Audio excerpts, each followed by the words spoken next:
আতা গাছ, ছোট নদী, ডালিম গাছ, তোতা পাখি, এই সবই চিনিয়েছ তুমি।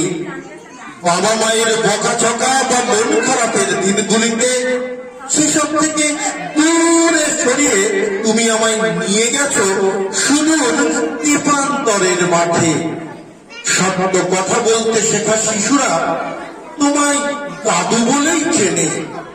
পাতা চুল আর সাদা দাড়িতে সূর্য বাবা চাঁদ বাবার মতো অনায়াসেই তুমি হয়ে ওঠো আপামর বাঙালির আপনজন। হাট বা গ্রামের দৃশ্য কেমন হয়, নদীর চলার পথই বা কেমন, মায়ের কাছে আবদার করা, সমালোচকদের জবাব দেওয়া, এই সবই তোমার থেকে শেখা। জীবনের প্রতি পদেই তুমি শিখেছ অনেক কিছু।